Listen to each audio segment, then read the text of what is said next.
గిరిజన ఆశ్రమ పాఠశాలలో కుళ్ళిన కూరగాయలు రాజేంద్రపాలెం ఆశ్రమ పాఠశాలను సందర్శించిన ఐటీడీఏ పీఓ శ్రీ పూజ. కుళ్లిపోయిన కూరగాయలు, నాసిరకం వంట సరుకులు, పాడైన ఆహారం చూసి విస్తుపోయిన పీఓ, మీ ఇంటికి ఇలా కుళ్ళినవే తీసుకెళ్తున్నారా, మీ పిల్లలకు ఇవే పెడతారా అని నిలదీత. ఇప్పటికే ఫుడ్ పాయిజన్ కారణంగా 41 మంది విద్యార్థులకు అస్వస్థత. ఆసుపత్రిలో చికిత్స పొందుతున్న బాలికలను పరామర్శించిన పీఓ.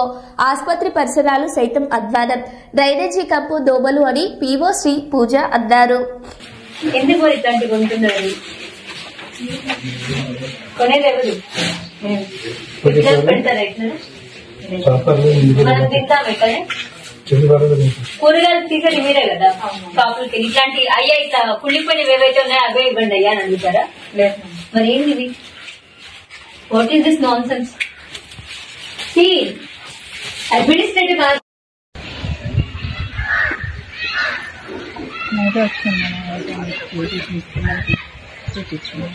నేను ఆ విషయం మాట్లాడలేదు. అంటే నీకు ఇక్కడ ఏం జరిగిందో తెలియదు కాదు కదా.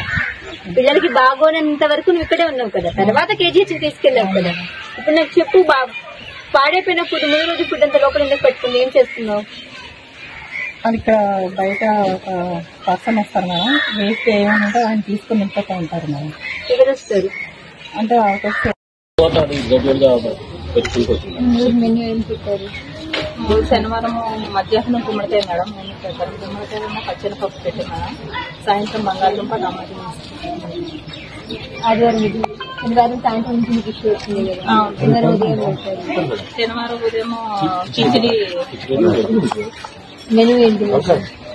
శుక్రవారం రాత్రి అనుకుంటారు. శుక్రవారం రాత్రి క్యాబేజ్ మేడం.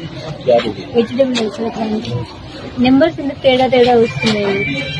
7 అంటున్నారు, ఒకటి 20 అంటున్నారు, ఒకటి 40. ఎంతమంది పిల్లలకు మోసం చేయాలి?